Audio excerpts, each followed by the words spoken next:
The chandeliers of Almac's assembly rooms cast their crystalline light upon the polished floor below, each faceted pendant trembling with the vibrations of 100 conversations, 100 careful laughs, 100 whispers that cut more cleanly than any blade. It was February in the year 1817, and outside the tall windows, London lay frozen beneath a sky the colour of pewter, the cold seeping through glass and stone to settle in the very marrow of the city. Yet the chill without was nothing compared to the frost that greeted Miss Eleanor Hartley as she stood at the periphery of the ballroom, her gloved hands clasped before her with a composure that cost her more than anyone watching could possibly know. She wore a gown of pale blue silk, modest in its elegance, neither ostentatious nor plain, and her dark hair was dressed simply, without the elaborate arrangements favoured by the other young ladies present. Around her swirled the cream of society, the daughters of earls and viscounts, the wives of men whose titles stretched back centuries, their perfumes mingling in the warm air rose and lavender, bergamot and jasmine, while their gowns whispered secrets in fabrics worth more than most families earned in a year. Eleanor had learned to stand very still in moments such as these, to keep her chin level and her expression serene, even as she watched ladies turn deliberately away when she approached, even as fans snapped shut like small acts of violence, even as eyes slid past her as though she were merely another piece of furniture, unworthy of notice or acknowledgement. She was the daughter of Thomas Hartley, whose ships now commanded respect in every port, from Bristol to Bombay, whose recent fortune from shipping had purchased an introduction to society that no amount of wealth could make welcome. The voucher to Almack's had been obtained through persistence and strategic donations, a golden ticket that promised entry but guaranteed nothing of acceptance, and Eleanor understood with painful clarity that she stood in this glittering assembly on sufferance, an outsider permitted to observe, but never to belong. How curious, she thought, her gaze moving across the sea of pale faces and paler souls, that silk and jewels should disguise such poverty of spirit. But the thought brought no comfort, only a sharper awareness of her solitude, and she found herself remembering her father's face 3 weeks prior when the voucher had arrived. The hope in his eyes that his daughter might find in these halls what he could never give her: belonging, acceptance, perhaps even a match that would secure her future. She would not shame him by fleeing, would not grant these peacocks the satisfaction of seeing her wounded, though each turned back and each whispered comment behind raised hands, struck with precision against the armor of her dignity. The cold from outside seemed to have found its way inside after all, settling around her shoulders like an unwelcome shawl, and Eleanor stood alone in the crowd, watching the dancers spin past in their elaborate patterns, wondering if this was to be her lot forever at the edges, forever looking in. Her father's merchant gold, transforming not into acceptance, but merely into a more expensive form of isolation. Lady Pemberton swept past Eleanor with the precision of a military maneuver, her silver gown catching the candlelight as she paused just within earshot, her voice carrying to the small cluster of debutantes gathered near the refreshment table. "I do wonder at the standards these days," she pronounced, her words falling like coins into still water, creating ripples that spread across the immediate vicinity. When one can purchase entrance to any establishment in London, one must question whether anything retains its proper meaning. Why, my own grandmother would have expired from shock to see the daughters of trade mingling among those of breeding. The emphasis on the final word was delicate, surgical in its cruelty, and Eleanor felt the comment land even as she kept her expression carefully neutral, her hands tightening imperceptibly within her gloves. She had encountered Lady Pemberton twice before at smaller gatherings, and each time the woman had perfected the art of acknowledging Eleanor's presence only to demonstrate her insignificance, a peculiar talent that seemed to bring its practitioner genuine satisfaction. Across the room, Miss Worthington caught sight of Eleanor and executed a performance worthy of Drury Lane, her hand flying to her chest in theatrical dismay, as though she had not noticed Eleanor's approach until the very last moment, her body recoiling with such exaggerated distaste that her companions turned to observe the source of her distress. "Oh," Miss Worthington breathed, the single syllable loaded with volumes of contempt. "I had not realized. That is, I thought perhaps you might be more comfortable near the other area." She gestured vaguely toward a darker corner of the room, her meaning crystalline despite the imprecision of her words. Eleanor stopped walking, her spine straightening by inches, and met Miss Worthington's gaze with steady calm. "I am quite comfortable here, I thank you,"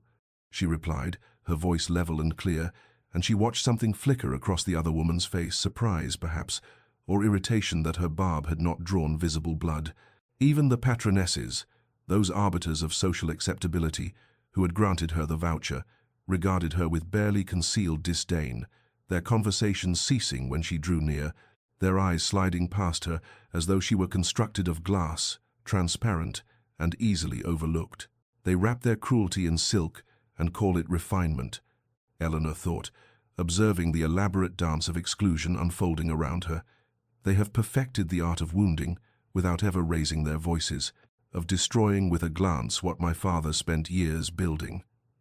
She found herself remembering the afternoon 3 weeks prior when the voucher had arrived, how her father had stood in the doorway of her sitting room with the precious paper held carefully in his weathered hands, hands that had once worked the docks before fortune and business acumen had elevated him beyond his origins. His face had been transformed by hope, by the belief that this small rectangle of approval might open doors for his daughter that would forever remain closed to him, that she might find among the quality what he had never been permitted to seek: acceptance, belonging, perhaps even affection, uncolored by considerations of commerce. She would not fail him, would not retreat before these peacocks with their hereditary pride and their shallow measures of worth. She would stand here at the edge of their glittering world and endure whatever cuts they chose to inflict, would maintain her composure even as each snub and each whispered comment carved away small pieces of her dignity, because to flee would be to confirm their judgment, to accept their valuation of her as less than, as unworthy, as forever marked by the sin of having been born to a man who built his fortune through labor rather than inheritance. The atmosphere in the ballroom shifted with such subtle precision that Eleanor felt it before she understood its cause. A change in the quality of attention, a collective turning of heads that rippled through the assembly like wind moving across water. The conversations did not cease entirely but lowered in volume, became edged with a particular quality of awareness, and even the musicians seemed to play with greater care, as though the notes themselves must be more perfect in this suddenly altered air. Alexander Greystone, Duke of Ashworth, stood at the entrance to the ballroom with the unconscious authority of a man who had never questioned his right to occupy any space he chose, and Eleanor found herself observing him with the detached clarity that her isolation afforded, seeing him as one might study a portrait in a gallery, beautiful, remote, utterly separate from the realm of ordinary human warmth. He was perhaps 30 years of age, tall and lean with the kind of aristocratic features that seemed carved rather than grown, all clean lines and sharp angles, his dark hair styled with careless perfection, his evening clothes fitted with the precision that only the finest tailors could achieve. There was something winter cold about him, something that suggested frost settling deep into stone, and Eleanor watched as the room arranged itself around him with the automatic deference accorded to power and ancient title. The matchmaking mammas straightening their daughters' postures with subtle touches, the gentlemen offering small bows of acknowledgement, the very air seeming to make space for his passage. His reputation preceded him like a herald announcing royalty. The Duke of Ashworth, whose lineage stretched back beyond the conquest, whose pride was legendary, whose discrimination against the nouveau riches was so well established that his presence at Almack's, where vouchers were granted to anyone with sufficient funds and minimal scandal, was itself remarkable, a condescension that the patronesses undoubtedly treasured as validation of their establishment's continued relevance among the truly elite. Eleanor had heard the whispers about him during her brief weeks navigating the edges of society, had learned that he attended few gatherings, accepted fewer invitations, and had rebuffed every attempt by ambitious mothers to secure him for their daughters with a coldness that bordered on cruelty. His gaze moved across the assembled crowd with dismissive efficiency, sliding past faces and forms as though cataloguing and discarding in a single motion, and Eleanor felt the moment when his eyes reached her position at the periphery,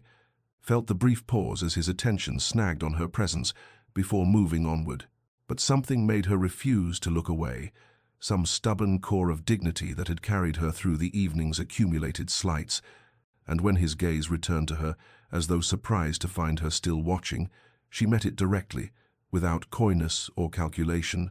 without the simpering invitation she had observed other young ladies employing when seeking to capture masculine attention. For the space of 3 heartbeats they regarded each other across the glittering expanse of the ballroom,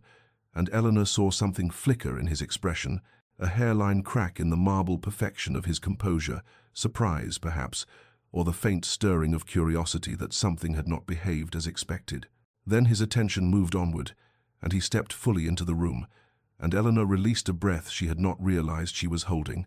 her heart beating with unaccountable force against her ribs. They are 2 of a kind, she thought, watching him accept the obsequious greetings of those deemed worthy of his notice,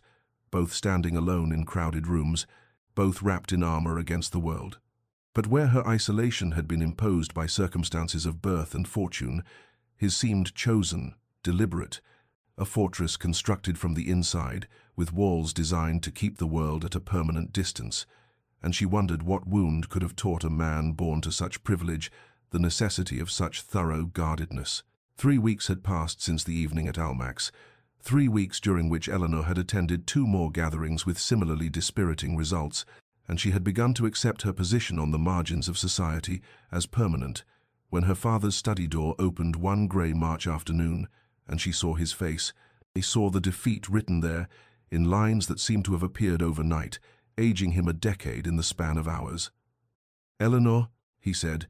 and his voice carried a weight that made her set down her book and rise immediately, crossing to where he stood beside his desk, his hand resting on a stack of correspondence, as though drawing strength from the physical solidity of paper and ink. The story emerged in fractured pieces. His business partner, a man he had trusted for 15 years, had been conducting transactions under the company name without authorization, had made investments in ventures that bordered on criminal, and now scandal threatened to engulf them all, to destroy not merely their fortune, but their name, and to render Eleanor even more unmarriageable than her merchant origins had already made her.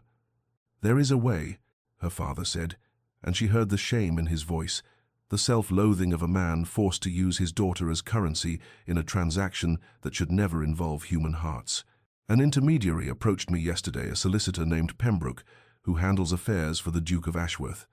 Eleanor felt something cold settle in her chest at the name, remembering those winter-grey eyes, that aristocratic coldness, the brief moment when their gazes had held across the ballroom. "The Duke requires an heir," her father continued, and his words coming faster now as though speed might make them less painful, "but he has refused every debutante presented to him, has made clear his contempt for the mercenary nature of the marriage market." Pembroke suggested that a business-like arrangement might be more palatable, a contract with clear terms, a marriage of pure convenience without the pretense of affection or the complications of romantic expectation. "Your inclusion in society, our family's reputation secured through alliance with his name, and in return—"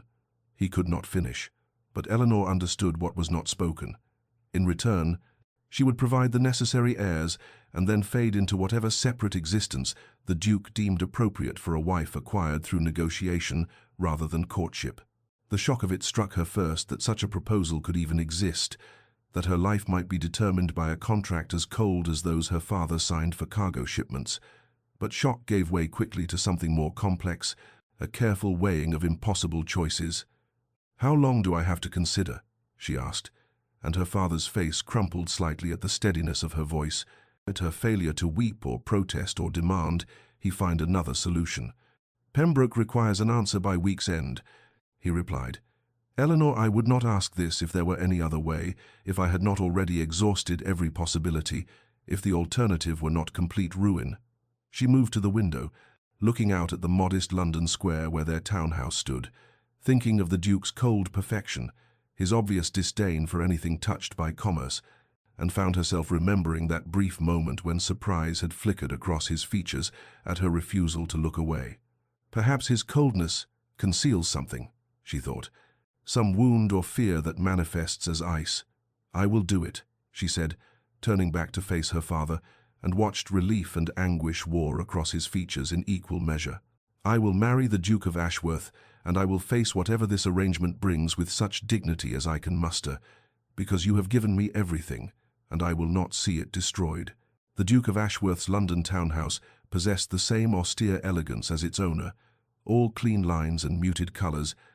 The drawing room into which Eleanor was shown, speaking of wealth so old it required no ostentation, its beauty residing in perfect proportion rather than ornament, and she found herself oddly steadied by this clarity of purpose, this refusal of pretense that seemed to characterize both the space and the man, who now rose from beside the fireplace, to offer her a bow of such precise correctness that it might have been measured with a ruler. "Miss Hartley," he said, and his voice carried the same cool distance she remembered from that brief moment at Almack's.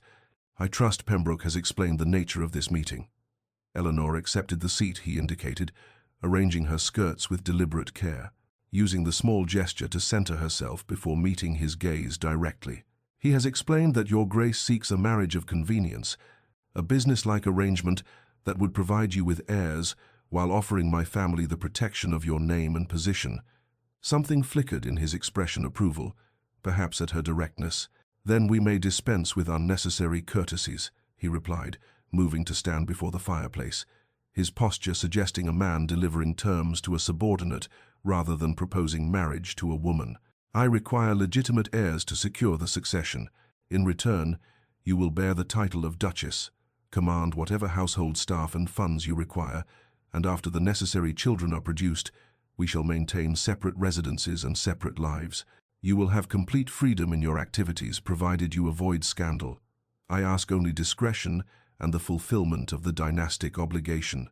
The coldness of it struck Eleanor like a physical blow, yet she found herself oddly grateful for the honesty, for the absence of false sentiment that would have made the arrangement more painful in its deception. "And what of respect?" she asked quietly, watching him carefully. "I do not expect affection, Your Grace, nor do I harbor romantic delusions, but I would ask for mutual respect, a recognition of shared humanity, even within such a clinical arrangement." His eyes narrowed slightly, reassessing, and Eleanor saw the sharp intelligence behind the aristocratic coldness, saw him measuring her words against whatever expectations he had carried into this meeting. "You are remarkably composed for a young woman discussing what amounts to a contractual exchange of her person," he observed, and there was something almost like curiosity threading through the statement. "I am practical, Your Grace," Eleanor replied, meeting his gaze without flinching. "Circumstances have taught me that survival sometimes requires accepting situations one would never have chosen, and making the best of them through clarity rather than sentiment." He regarded her in silence for a long moment, and Eleanor had the distinct impression of being examined as one might study a painting in uncertain light, searching for details that might reveal unexpected depths. "Your father mentioned that your mother maintained extensive gardens," she said, shifting the conversation with deliberate intent, "and that the grounds at your country estate include a duchess's garden that was her particular project. I confess I have always found solace in growing things, in the patience required to cultivate beauty from careful attention." The change in him was immediate and unmistakable, a tightening of his jaw, a sudden rigidity in his shoulders, something like pain flashing across his features before the mask of cold courtesy slammed back into place with almost audible force. "My mother has been dead these 18 years, he said, his voice carrying a finality that precluded further discussion. "The garden is no concern of yours. Now, if you find the terms acceptable, Pembroke will draw up the necessary documents. The wedding will take place within the month at my country estate. I see no purpose in Yenlong engagement given the nature of our arrangement." Eleanor rose, understanding that the interview had concluded, that she had somehow touched upon territory too painful for even this cursory negotiation, and found herself thinking that the Duke of Ashworth was not cold at all, but rather a man who had learned to freeze his heart as protection against some unbearable wound. "The terms are acceptable, Your Grace," she said quietly, and watched something that might have been relief or resignation cross his features before he rang for the butler to show her out, and Eleanor departed, knowing that she had just agreed to marry a man who was utterly unknown to her, a beautiful fortress of a man who permitted no entry, and she wondered whether the desperate arrangement that would make her a duchess might somehow, impossibly, become something more human in the careful accumulation of days. The wedding took place on a grey April morning that threatened rain, the sky hanging low and leaden over the ancient chapel that stood at the edge of the Duke's country estate, its Norman stones dark with age and moisture, and Eleanor walked up the aisle alone, her father having returned to London to manage the salvaging of his business, toward a man who waited with the same cold courtesy he might have shown to a business associate, his expression revealing nothing, as she took her place beside him, and they spoke vows that felt more like contractual recitation than sacred promise. The ceremony itself passed in a blur of murmured Latin and the scent of old incense, the small gathering of witnesses consisting primarily of the Duke's distant relatives, who regarded Eleanor with expressions ranging from curiosity to barely concealed disdain, and she felt the weight of their assessment, the calculations behind their polite congratulations at the sparse reception that followed in the great hall, where servants had laid out an impressive spread that no one seemed inclined to enjoy. The Duke remained at her side throughout, with impeccable manners and complete emotional absence, introducing her to various relations whose names she immediately forgot, their faces blurring together into a sea of aristocratic features that held no warmth, no welcome, only the careful neutrality of people witnessing a transaction they considered beneath the family dignity, and Eleanor found herself utterly alone, despite being surrounded by people, despite now bearing one of the oldest titles in England. When evening came and the last guests departed, the Duke escorted her to her chambers, a vast suite decorated in pale blue and cream that might have been beautiful had it not felt so much like a gilded cage, and bid her good night with a formal bow before retreating to his own rooms in a distant wing, leaving her to face her wedding night alone with only her new lady's maid for company, and Eleanor sat at the window, looking out over dark grounds she could barely see, and wondered what kind of life she had bargained herself into. The first weeks of marriage established a pattern of such careful distance that Eleanor might have doubted her husband's existence had she not encountered him occasionally in the corridors or sat across from him at dinner, meals taken in near total silence, broken only by the most necessary exchanges about household matters or weather. His responses to any attempt at genuine conversation brief to the point of curtness, and she learned quickly to stop trying, to accept the reality that she had indeed married a man who intended to remain a stranger. She occupied her days exploring the vast estate, walking its grounds in all weather, discovering the extensive library where she could lose herself in books, and it was during one such exploration that she found the walled garden, overgrown and neglected, its gate rusted but still bearing a brass plaque that read, "The Duchess's Garden," and something in Eleanor stirred at the sight of it, at the evidence of another woman who had once held her title, and perhaps felt equally displaced in this cold, beautiful prison of stone and tradition. "I will build a life here," Eleanor thought, standing among the tangled roses and choked pathways, "even if it is not the life I might have chosen, even if I must do so entirely alone. I will find purpose, and perhaps even contentment, in these small freedoms he has granted me." And she turned back toward the house with renewed determination, unaware that in a window high above, the Duke stood watching her small figure among the ruins of his mother's sanctuary, his expression unreadable, his hand pressed against the glass, as though reaching toward something he had convinced himself he could never touch. Eleanor began to notice the small inconsistencies in the first month of her marriage, subtle observations that suggested the Duke of Ashworth was perhaps not the cold, heartless aristocrat he appeared to be in her presence, and the first crack in that perception came when she witnessed him speaking with Mrs. Henshaw, the elderly housekeeper who had served his family for 40 years, his entire demeanor softening as he inquired after her rheumatism and insisted she delegate the heavier tasks to younger staff, his hand gentle on her shoulder in a gesture of such unaffected kindness that Eleanor found herself motionless in the corridor, watching this glimpse of warmth she had never seen directed toward herself. The observations accumulated like evidence in a trial she had not known she was conducting. The stable master, mentioning casually that His Grace had pensioned off 3 elderly retainers with generous allowances, rather than turn them out when they could no longer work. The steward's comment that the Duke personally reviewed every tenant situation and had quietly forgiven rents during the difficult harvest 2 years prior. The way the servants moved around him without the cringing deference she had witnessed in other great houses, suggesting a master who did not rule through fear or capriciousness. One afternoon, seeking a book in the library, Eleanor came upon the Duke in conversation with his land steward, and she paused unseen in the doorway, arrested by the animation in her husband's voice as he discussed crop rotation and drainage improvements, his face alive with an enthusiasm she had never witnessed, his entire bearing transformed from cold marble to warm flesh, as he spoke of his responsibility to the land and those who worked it,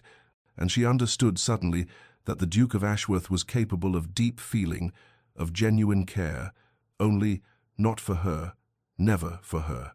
"We must ensure the tenant cottages are repaired before winter," he was saying, leaning over a map spread across the desk, his finger tracing roads and boundaries.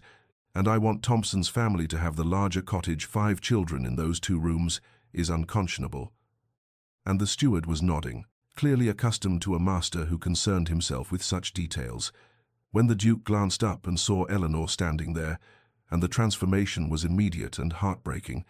all that warmth and animation draining from his features as the familiar mask of cold courtesy settled back into place like a door slamming shut. That evening at dinner, emboldened by what she had witnessed and by a growing curiosity about the man she had married, Eleanor ventured a comment about a novel she had been reading, one she had discovered in the library, with a bookmark suggesting recent attention. And for a moment she saw surprise flicker across his features before he responded with a brief observation about the author's technique, and though the exchange lasted barely 2 minutes before he retreated back into silence, Eleanor felt as though she had glimpsed something precious through a briefly opened window, some evidence that beneath the ice there lived a man of intelligence and depth who had chosen to lock himself away from her, and she found herself lying awake that night, wondering what wound had taught him such complete self-protection, what betrayal had convinced him that warmth was weakness, and whether there existed any key that might unlock the fortress he had built around his heart, any patience or persistence that might convince him she was not his enemy, but perhaps, impossibly, might someday be his friend. Weeks passed, and Eleanor found herself drawn repeatedly to the walled garden, that forgotten sanctuary that seemed to call to something deep within her own neglected heart, and she began the work of restoration with her own hands, refusing to relegate the task entirely to the gardeners, finding something almost sacred in the act of pulling weeds from around rose bushes that had once been carefully tended, of clearing pathways that had disappeared beneath years of creeping ground cover. And it was the head gardener, old Morrison, who had served the family for decades, who told her in his gentle burr that this had been the late Duchess's particular domain, that she had spent hours here each day, until her sudden death from fever had left it orphaned. Eleanor learned that the Duke had been only 12 when his mother died, that he had ordered the garden locked afterward and forbidden anyone to tend it. And this knowledge settled in her chest like a stone, this evidence of a wound so deep that even 15 years could not heal it, a grief that had calcified into the cold remoteness she encountered daily. And she worked among the roses with new tenderness, understanding that she was touching something precious, something that connected her to both the woman who had created this beauty and the boy who had loved her enough to preserve it as a shrine, even in ruin. She was kneeling in the dirt on a warm afternoon in late May, her hands deep in soil as she worked to free a particularly stubborn root,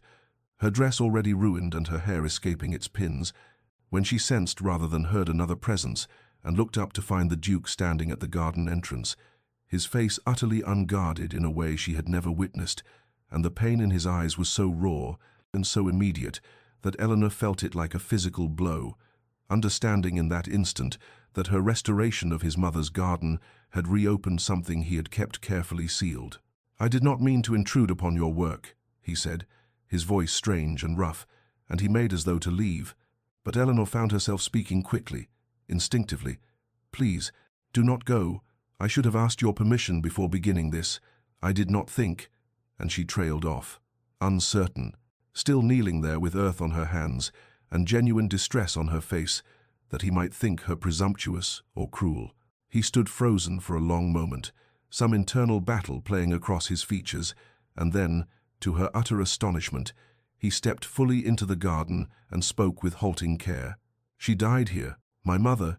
In this garden she had been feeling ill but insisted on coming out to see the roses blooming, and she collapsed there, by that wall, and was gone before nightfall," and Eleanor felt tears prick her eyes at the quiet devastation in his words, at this first real thing he had ever shared with her. "I am so sorry," she said softly, rising to her feet but making no move to approach him, sensing his fragility. "I lost my own mother when I was 14. She died in the spring as well, and for years I could not bear the scent of the flowers that had been blooming then. And she saw something shift in his expression, a recognition of kindred grief. And when he spoke again, his voice was gentler. "You understand, then, why I could not?" And she nodded, completing his thought with quiet certainty. "Why you had to preserve it exactly as it was, because changing it would have felt like losing her again." And they stood there in the sun-dappled garden that had become suddenly a bridge between them, and he did not leave. He did not retreat behind his walls,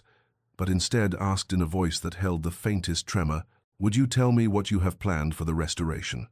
And Eleanor began to speak of her vision,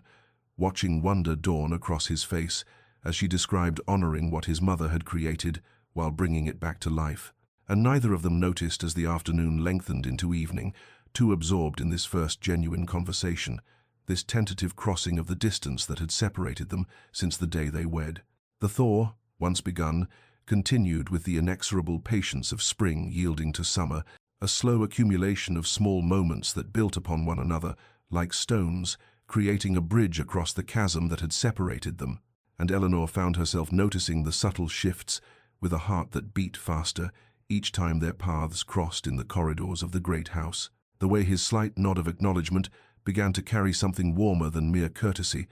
the ghost of what might almost be called a smile touching his lips when their eyes met over breakfast. The dinners that had once been exercises in painful silence began to extend beyond the merely necessary. Conversations that had lasted bare minutes, now stretching to a quarter hour, then half, then longer still, until Eleanor realized one evening that they had been sitting at table for nearly an hour, discussing the merits of different philosophers, his eyes alive with an intellectual engagement she had only glimpsed that day in the library. And when she offered a particularly dry observation about Rousseau's contradictions, he made a sound that was almost impossibly the beginning of laughter before he caught himself, and the warmth that had briefly animated his features made her breath catch in her throat. She discovered quite by accident that he rode out each morning at dawn, and the next day found herself in the stables at that early hour, and though no explicit invitation had been extended, when he saw her mounted and waiting, something flickered across his face that might have been pleasure, and without words they began to ride together through the misty mornings, their horses moving in companionable parallel across the grounds, and these silent rides became a ritual neither acknowledged but both anticipated, the barriers between them lowering incrementally with each shared sunrise. A week of rain in June confined them both to the house, and Eleanor found herself drawn to the library, where she discovered him already in residence, and instead of the awkward retreat she had expected, he gestured to a chair near the fire with a question about what she was reading, and somehow the afternoon dissolved into a remarkable conversation that ranged from literature to politics to philosophy, and she watched astonishment cross his features when she revealed the breadth of her education. Her father's progressive belief that a woman's mind deserved cultivation equal to any man's, and he said quietly, almost to himself, "I had not expected, that is, I have never met anyone who—" And he stopped, clearly struggling with something, and Eleanor understood that he was discovering she was not what he had assumed, not a merchant's daughter grasping for status, but a woman of genuine intellect and depth. The household staff, those keen observers of their employers' moods, began to exchange meaningful glances as they witnessed the Duke seeking out the Duchess's company rather than avoiding it, as they heard conversation and even occasional laughter from the dining room rather than the oppressive silence that had characterized those first months. And Mrs. Henshaw remarked to the housekeeper that she had not seen His Grace so animated since before his mother's death, that the coldness that had settled over him like frost seemed finally to be melting. Eleanor tried to guard her heart, tried to maintain the careful distance that would protect her from further hurt, but she found it increasingly impossible as she witnessed more of the man beneath the armor, in the intelligence and dry humor and unexpected kindness that he had kept hidden away, and she acknowledged to herself late one night, lying awake in her solitary chamber, that she had fallen in love with her husband deeply and completely, and the knowledge was both joy and agony, because she could not know if this growing warmth between them was merely friendship or something more, could not know if his heart remained as locked as his mother's garden had once been, or if perhaps, impossibly, he might be learning to feel for her something of what she felt for him. Spring arrived with its inevitable demands, and the Duke informed Eleanor over breakfast one morning in late April that they must return to London for the season, his tone carefully neutral as he explained the social obligations of their position, and Eleanor felt something twist in her chest at the prospect of leaving the sanctuary they had built in the countryside, this fragile thing growing between them that seemed too delicate to withstand the harsh scrutiny of society. But she nodded her agreement with the same composure she had cultivated since girlhood, understanding that duty demanded this return. The journey to the London townhouse felt like travelling backward through time, each mile returning them to the formality and distance that had characterized their early marriage, and Eleanor watched the walls reconstruct themselves around her husband with each passing hour.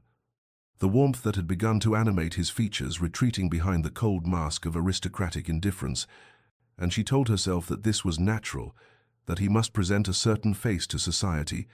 but the loss of their hard-won intimacy felt like a physical ache. The first ball they attended together as a truly married couple, though only she knew how incomplete that truth remained, was at the Marchioness of Westbrook's residence, and Eleanor stood at her husband's side in a gown of sapphire silk that had cost more than her father had once earned in a month, the Ashworth diamonds cold against her throat, and she felt the familiar prickle of hostile attention as they were announced, the whispers that followed them like a malicious breeze, and though she held her head high, she could feel the old wounds reopening, the knowledge that to these people she would always be the merchant's daughter who had somehow ensnared a duke. Lady Pemberton approached with her particular brand of poisonous courtesy, her smile sharp as glass as she remarked, "How lovely you look. Your Grace, though I suppose one can purchase elegance even if one cannot inherit it." And Eleanor felt her husband stiffen beside her, and when he spoke his voice carried the cutting edge of winter frost. "Lady Pemberton, I would caution you to measure your words more carefully when speaking to my Duchess." And the older woman paled and retreated, and Eleanor should have felt vindicated, but instead she felt only confusion, because the coldness in his tone had been directed as much at the situation as at Lady Pemberton. And when Eleanor looked up at him seeking reassurance, his face was a perfect blank, and he excused himself to speak with a group of gentlemen across the room, leaving her standing alone. The evening devolved into a nightmare echo of that first night at Almack's, Eleanor once again isolated at the periphery,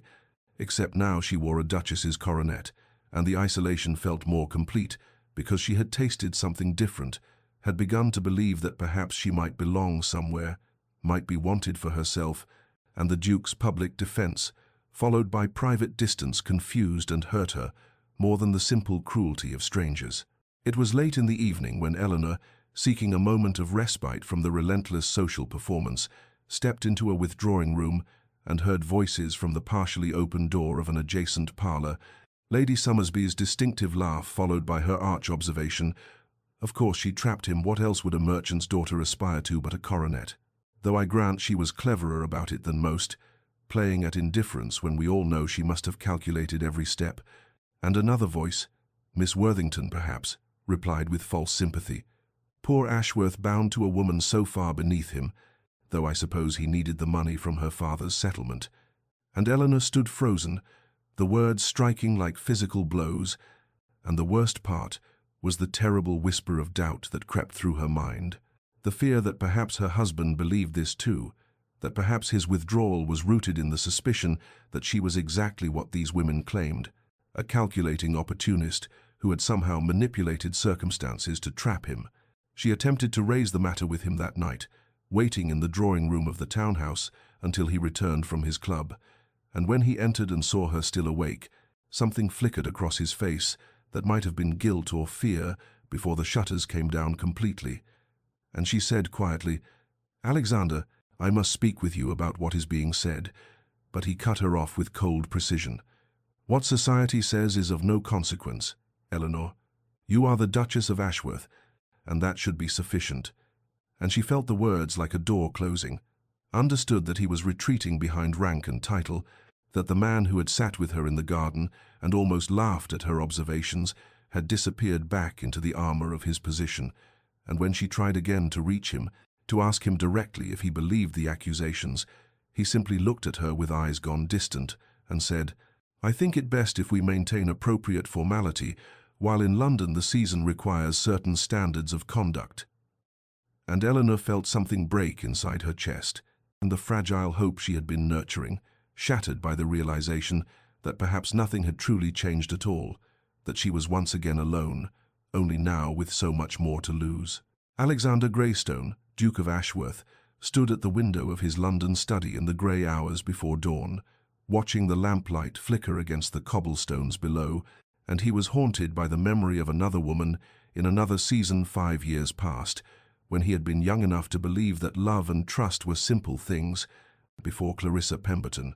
cousin to the venomous Lady Pemberton, who now tormented his wife, had taught him the bitter lesson that affection could be performed, that sweetness could mask calculation, that a woman might endure his company, and even counterfeit desire, for nothing more than the privilege of being called Duchess. He had loved her with the wholehearted abandon of a man who had not yet learned caution, had shared his thoughts and fears and dreams, had believed her tears and declarations, and when he had overheard her laughing with her brother about how tedious she found him, how his conversation bored her, how she could scarce bear his touch but would endure anything for a coronet. Something inside him had frozen solid and never truly thawed, and he had vowed that day that no woman would ever again have the power to make him feel small and foolish and used. Eleanor's presence in his life terrified him precisely because she was undermining every defense he had constructed, the warmth that had grown between them in the countryside, threatening the careful ice that had protected him, and when she smiled at something he said or met his eyes across the breakfast table, with that particular understanding in her gaze, he felt the treacherous stirrings of hope and immediately crushed them with memories of Clarissa's beautiful false face. The evidence of Eleanor's genuine nature accumulated daily: her kindness to servants who could offer her nothing, in her restoration of his mother's garden, not for show, but in the quiet hours, when she thought herself unobserved, the intelligence and wit she displayed without any attempt to charm or manipulate, her dignity, under society's continued assault, when a calculating woman would have wept or raged or demanded his intervention,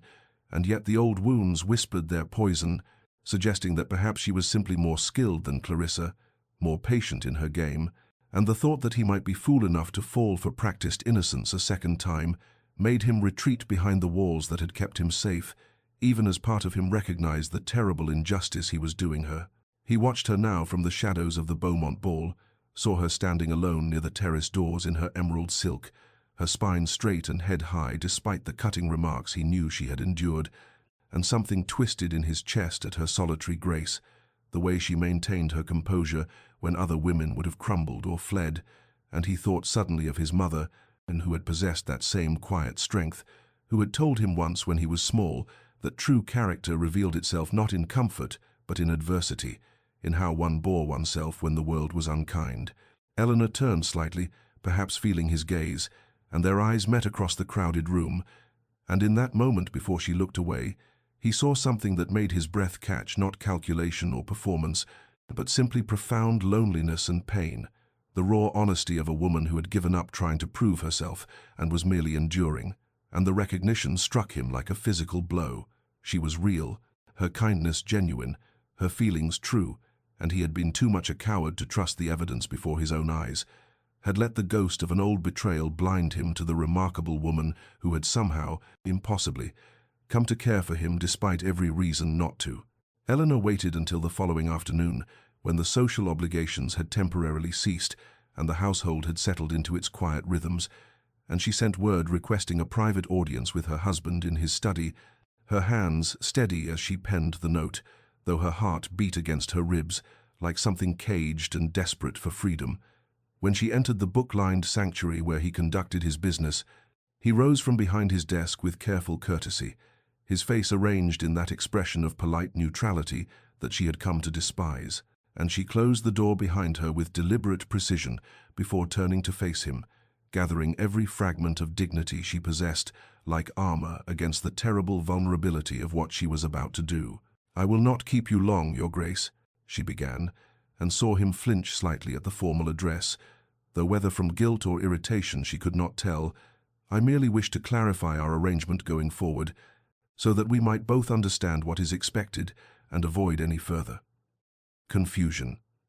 He opened his mouth as if to speak, but she raised one hand slightly, needing to finish before her courage failed. and continued, with a voice that remained steady through sheer force of will. I understand that whatever small friendship we had begun to build in the countryside was a temporary aberration, perhaps a result of proximity and limited society, and that here in London you prefer to maintain the distance originally negotiated in our marriage contract. This is your right, and I will not contest it. She watched something flicker across his features, pain, perhaps, or anger, or relief, but his expression shuttered before she could interpret it, and his silence felt like confirmation of every terrible fear that had haunted her sleepless nights. I offer you this assurance, Eleanor said, and her voice remained quiet but carried the weight of absolute finality. I will maintain all public appearances befitting the Duchess of Ashworth. I will fulfill whatever social obligations you require, and I will not shame you or your name with any display of emotion or complaint.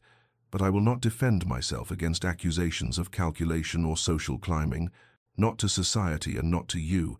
because a woman who must constantly prove her sincerity possesses no dignity, and dignity is the only thing I have left that truly belongs to me. She saw his hands clench on the edge of his desk, saw his throat work as if he might speak, but still he said nothing, and his silence was answer enough, confirmation that he believed at least some portion of what society whispered about her, that he suspected her kindness might be performance, and her growing affection merely strategy. I will retire to the country estate tomorrow morning, Eleanor announced, and watched his head snap up, genuine alarm breaking through his careful neutrality. You need not accompany me indeed. I think it better if you do not, and I will remain there for the duration of the season, unless you have specific need of my presence for some social obligation, in which case I will of course return immediately upon your request. The words were coming faster now, her composure beginning to crack at the edges, and she forced herself to slow, to maintain the dignity that was all she had.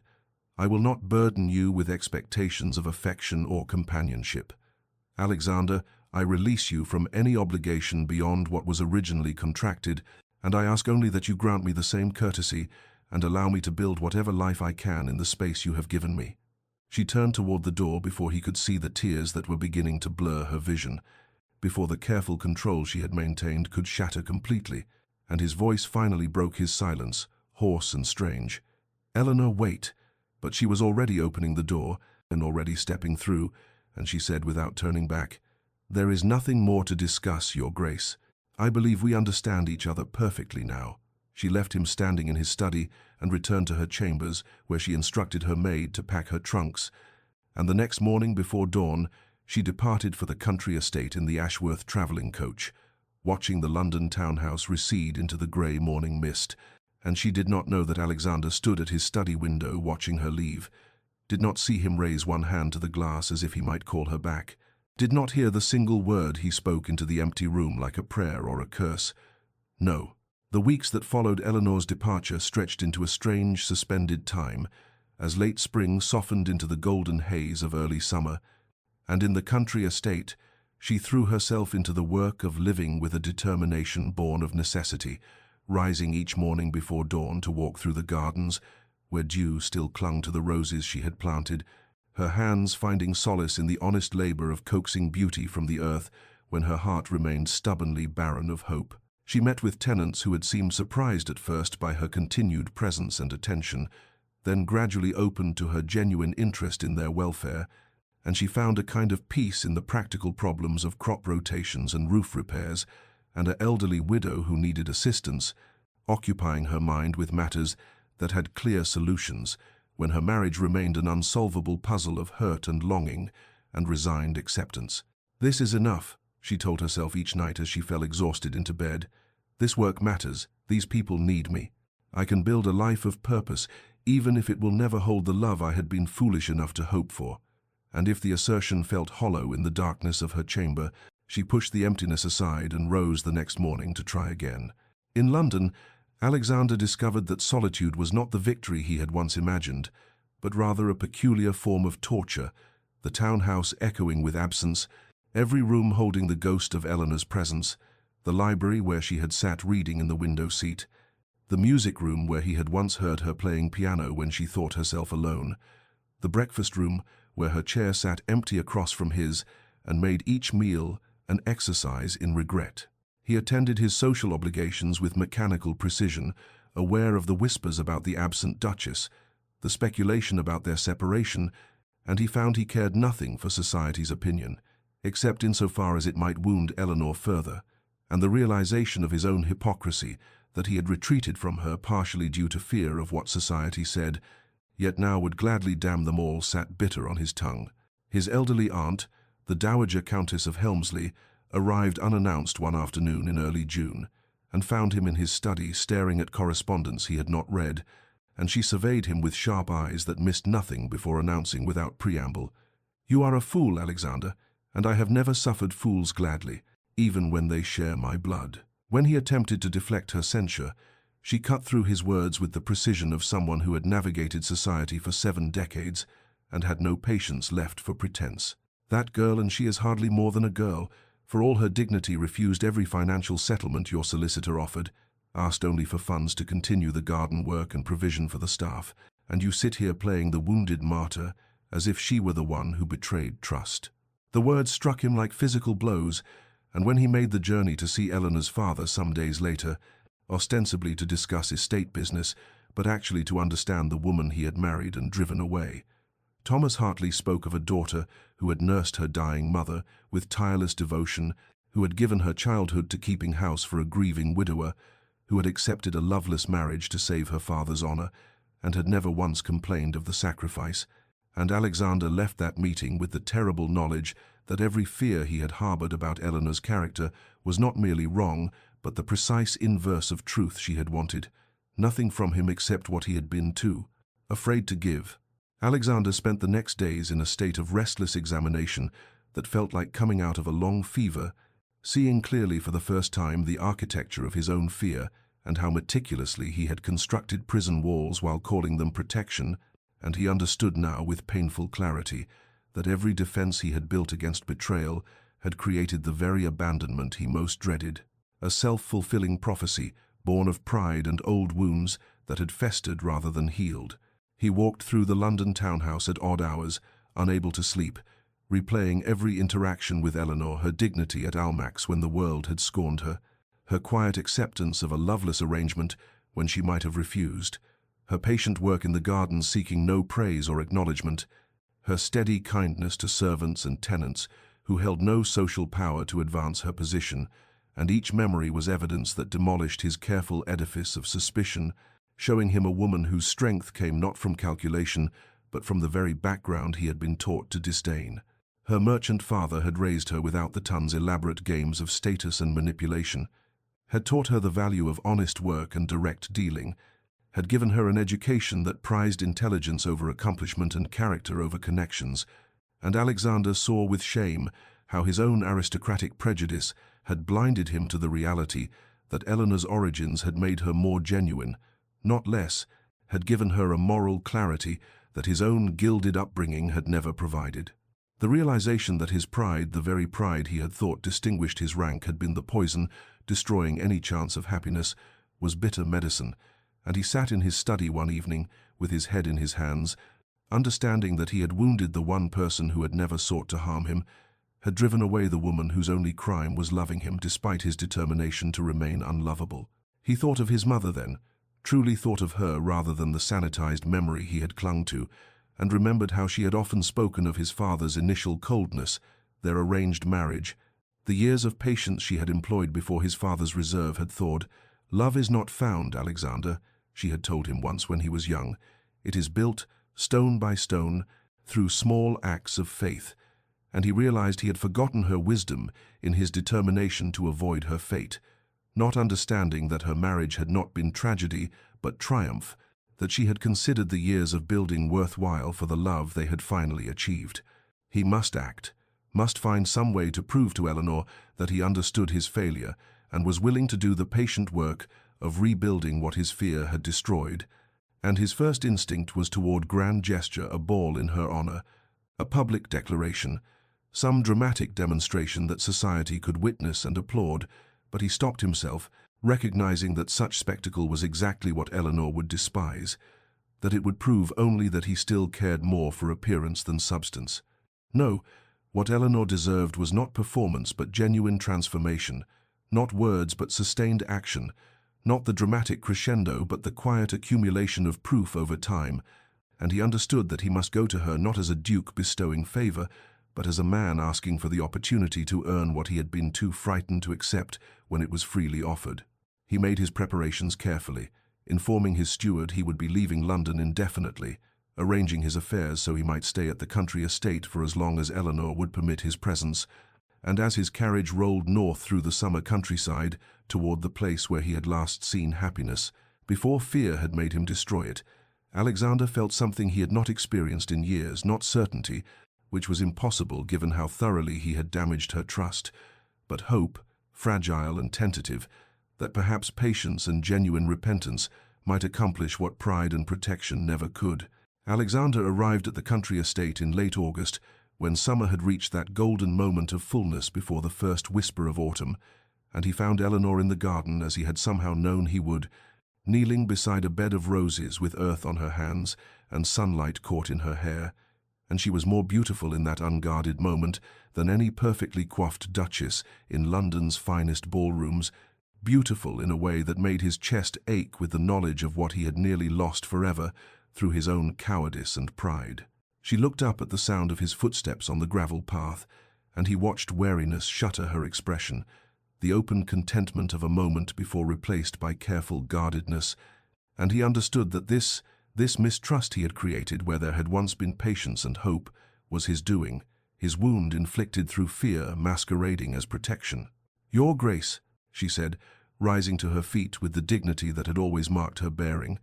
and the formal address was a knife to his heart, a reminder of the distance he had imposed between them when she had wanted only closeness. "Eleanor," he said, and her given name felt like both prayer and plea on his tongue, "might I speak with you? I have traveled from London expressly for that purpose, and I will understand if you refuse, but I beg for a few moments of your time." He saw the conflict play across her features, the desire to protect herself, warring with something else he dared not name, and after a long moment she nodded slowly, gesturing toward a bench beneath an arbor, where climbing roses created a canopy of faded blooms. They sat, and he found himself momentarily unable to speak, all the carefully prepared words dissolving in the face of her proximity and the terrible knowledge of how thoroughly he had failed her, but she waited with that patient stillness that was so essentially Eleanor, giving him space to find his way to truth. "I have been a fool," he began finally, the words inadequate but necessary, "and worse than a fool I have been cruel and cowardly, and so blinded by old wounds that I could not see the gift I had been given until I had driven it away." He turned to face her fully, needing her to see his sincerity, the vulnerability he had never allowed himself to show. "You deserved honesty from me, and trust, and instead I gave you suspicion born not from anything you did, but from my own fear and pride. I allowed the betrayal of someone who never truly knew me to poison my ability to recognize genuine affection when it was offered, and I am more sorry than any words can convey for the pain I have caused you." Eleanor's eyes had filled with tears, though she did not let them fall. And her voice when she spoke was steady, despite the emotion he could see. She was holding carefully in check. "Why now, Alexander? What has changed between your silence in London and your presence here?" It was the question he had known she would ask, the question he deserved to answer with complete truth. "I have changed, or rather, I have finally allowed myself to see what was always true, that you never wanted anything from me except what I was too frightened to give, that your character is everything I claim to value, while being too prejudiced to recognize it when it stood before me, and that I love you, Eleanor, and have perhaps loved you since that first night at Almack's, when you met the ton's cruelty with such dignity and met my gaze without flinching." He saw hope kindle in her expression, fragile and tentative, but also fear, and she shook her head slowly. "I cannot live with uncertainty, Alexander. I cannot spend my days wondering when you will retreat again behind your walls, when some whisper or doubt will cause you to withdraw your affection. I would rather have honest distance than the torture of conditional closeness." "I know," he said quietly, reaching for her hand and feeling his heart lift when she did not pull away. "And I know that words alone cannot heal what I have broken, which is why I ask not for your immediate forgiveness, but for the opportunity to prove through sustained action that my understanding is genuine, That I can be the husband you deserved from the beginning, permit me to stay. Eleanor,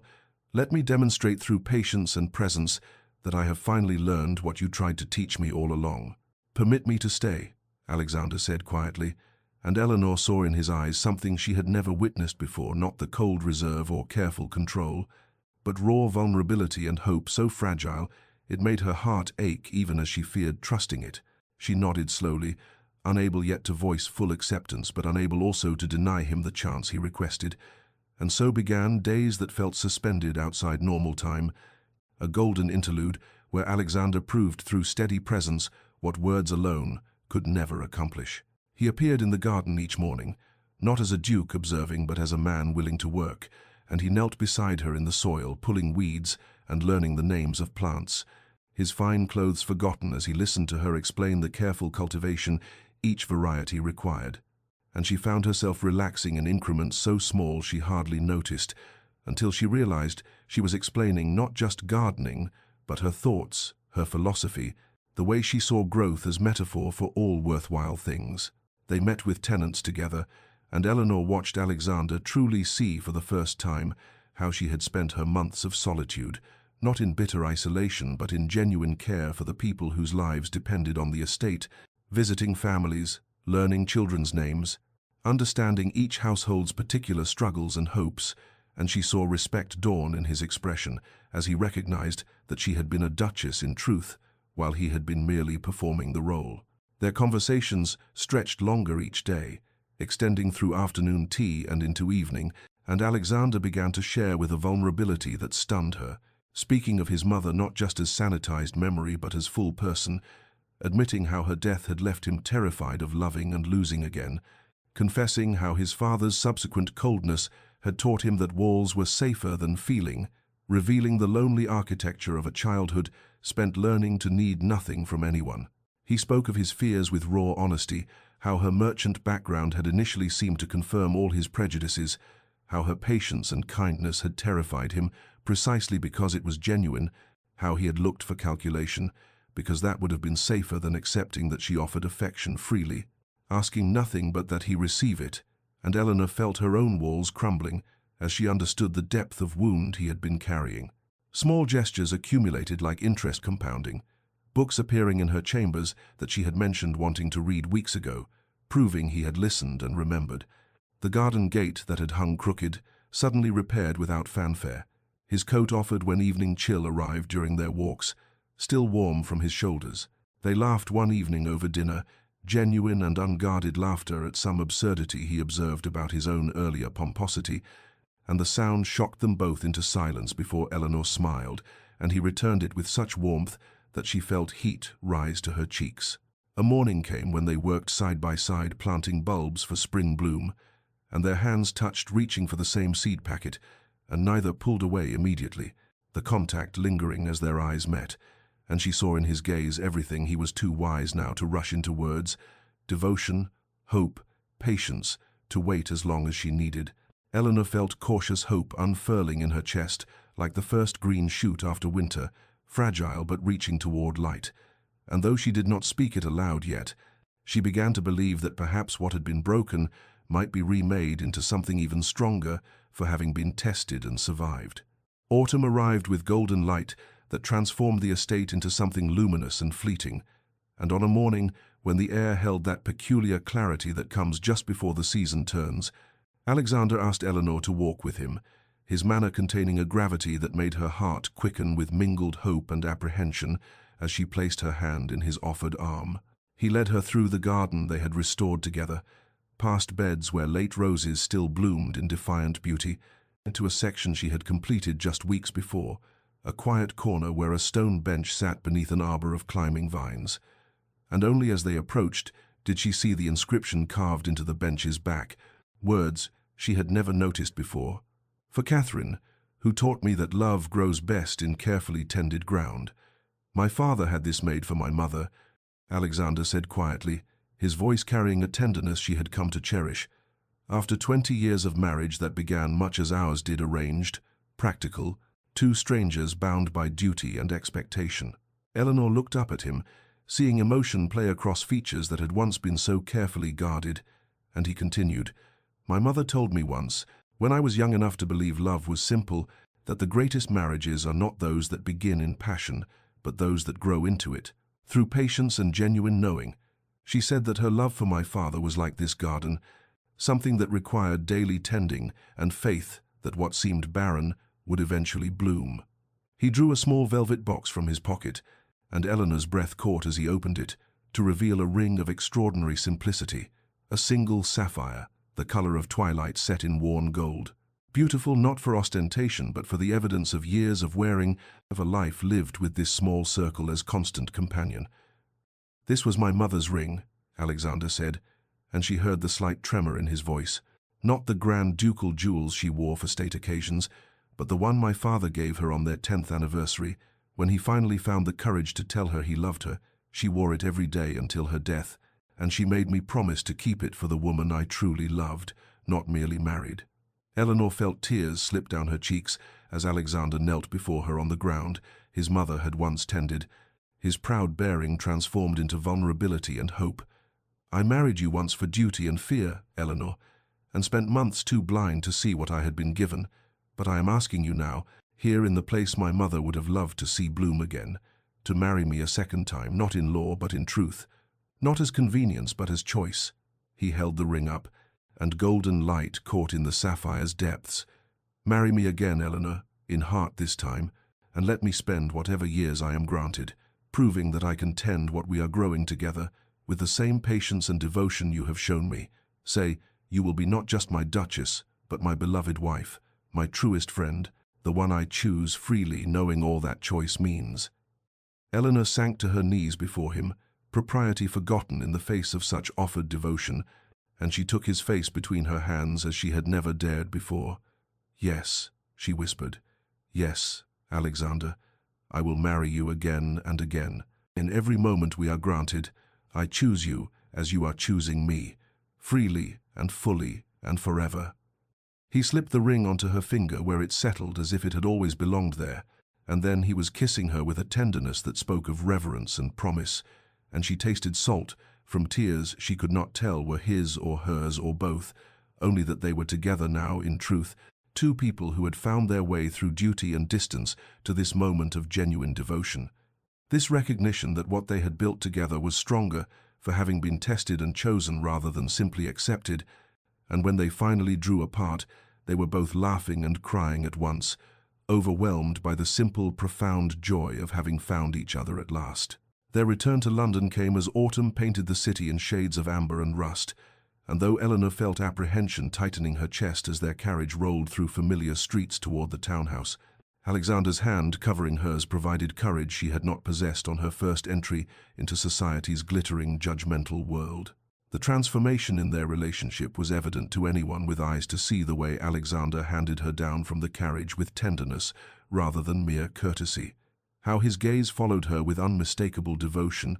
the small unconscious touches that spoke of genuine intimacy, and within days of their arrival, whispers began circulating through drawing rooms and clubs that the Duke and Duchess of Ashworth had become a love match, that something profound had shifted during their months in the country. When they attended their first ball of the season at the Weatherby residence, Eleanor felt the weight of scrutiny as they were announced,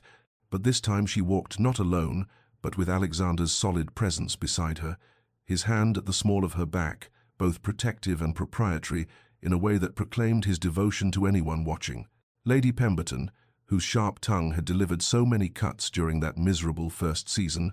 approached with her usual entourage, her expression calculating, as she offered congratulations on their marriage, with words that dripped false sweetness. And then, with the casual cruelty Eleanor remembered too well, she added, "How fortunate that some manage to rise so far above their natural station, though I suppose even merchants' daughters may learn polish given sufficient motivation and instruction."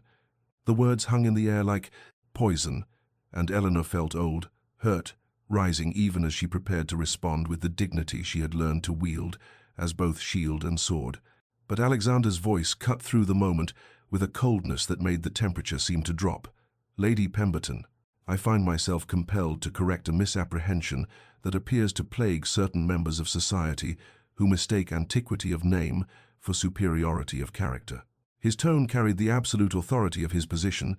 drawing attention from surrounding guests as he continued.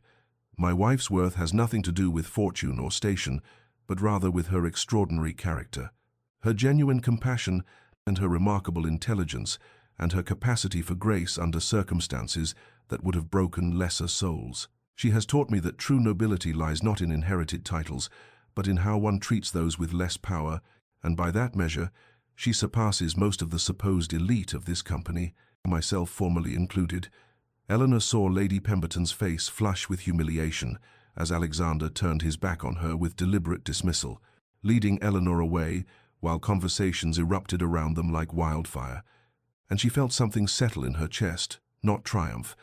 for she had never wanted vindication through others' humiliation, but rather a quiet recognition that Alexander's public declaration had been less about social warfare and more about simple truth spoken without apology or hesitation. In the weeks that followed, Eleanor noticed a shift in how society received her not universal acceptance, for there would always be those who clung to prejudice and narrow definitions of worth, but a growing respect and even admiration for the Duchess, who carried herself with quiet dignity, and whose husband's devotion was so evident that it spoke more eloquently than any defense. Yet Eleanor found, somewhat to her surprise, that this acceptance mattered far less than it once might have. She attended balls and social functions because duty required it, but her happiness no longer depended on society's approval, and when Alexander leaned close during a particularly tedious musicale to whisper that they might slip away early to return home, she felt joy bloom in her chest at the prospect not of escape, but of the private world they had built together, the life that mattered more than any ballroom's glittering superficiality. They departed that evening while the entertainment continued, and as their carriage rolled through lamplit streets toward home, Alexander pulled her close, and Eleanor rested her head against his shoulder, content in the knowledge that they were returning not to duty or obligation, but to the genuine partnership they had cultivated with such patience and care. And she understood finally that the sneers at Almax had led her not to humiliation, but to something far more valuable, a love that had been tested and chosen and built on the strongest foundation of all, two people who saw each other clearly and chose devotion anyway. 3 years had passed like the turning of seasons that mark all profound transformations, and on a spring morning when apple blossoms drifted through air sweet with the promise of renewal, Eleanor stood at the window of the morning room, watching a scene that filled her heart with such fullness. She sometimes wondered how one chest could contain so much joy without simply bursting from the abundance of it all. In the garden below, the garden that had become both symbol and proof of what patience and devotion could cultivate, 2 small boys chased each other through paths lined with early roses, their laughter bright as bells, while their father knelt in the grass with their youngest,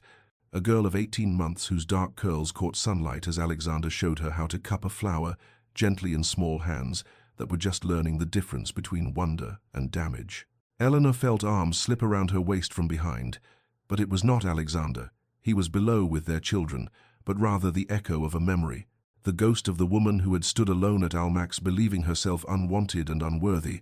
and she sent that phantom a message across time. Asterisk, you cannot see it now, but the sneers that wound you are leading you towards something more beautiful than you can imagine. Asterisk. Alexander looked up then as if sensing her gaze, and the smile he gave her held such unguarded tenderness that she marveled still at how completely he had transformed from the cold, defended man who had married her with frost in his voice and winter in his eyes, though she knew the truth was more complex, that he had not so much transformed as finally revealed what had always existed beneath the protective ice. And it was she who had learned to see clearly, to wait patiently, to trust that what seemed frozen might actually be only sleeping. She left the window and made her way to the garden, stepping into morning light that gilded everything it touched.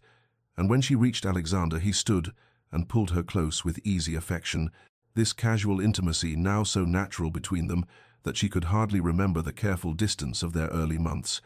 though she remembered enough to treasure what they had built through conscious choice and daily tending. "Do you remember?" Alexander murmured against her hair as their children played around them in happy oblivion to anything but immediate joy. "When you first began working in this garden, and I thought you were trying to haunt me with my mother's memory." Eleanor laughed softly, tilting her face up to meet his eyes, those grey eyes that had once seemed cold as winter storms, but that she now knew held depths of warmth, reserved only for those he loved. I remember you watching from the window as if I were performing some kind of witchcraft rather than simple planting. You were performing witchcraft, he said seriously, though humor played at the corners of his mouth,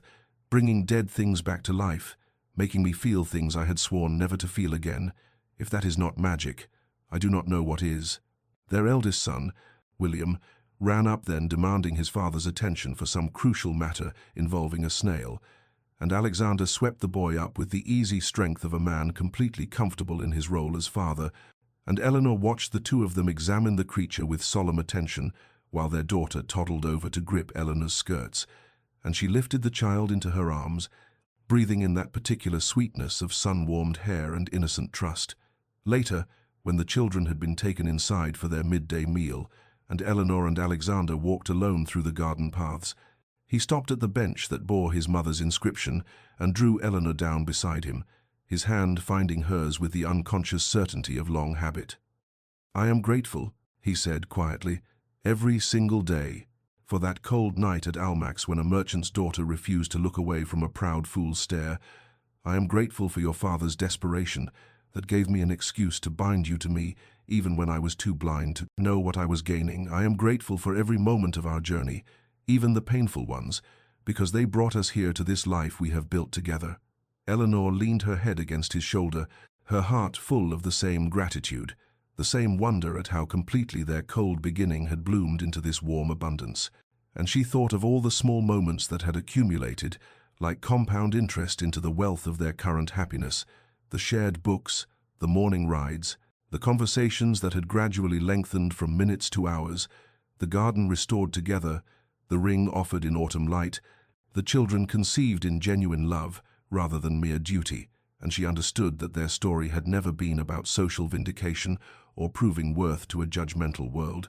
but rather about two wounded people learning to trust again, to be vulnerable again, to choose devotion despite fear and past pain. "I would live through all of it again," Eleanor said softly. "Every sneer, every lonely meal, every moment of uncertainty. I would endure it all again, knowing it led to this, to you, to the life we share and the family we have created." Alexander turned her face to his and kissed her with a tenderness that still had the power to make her breath catch, and when he drew back, his eyes held that look she had come to cherish above all others. The look that said she was seen completely and loved entirely, not despite her origins but including them, not for what she could provide but for who she was in her essential self. They sat together as afternoon light slanted golden through the leaves, two people who had traveled from cold arrangement to profound partnership, and Eleanor knew that if she could send a message to her younger self standing alone at the edge of that glittering ballroom, she would say simply, "Asterisk, the sneers do not define you, and the journey through them will lead you home." Asterisk.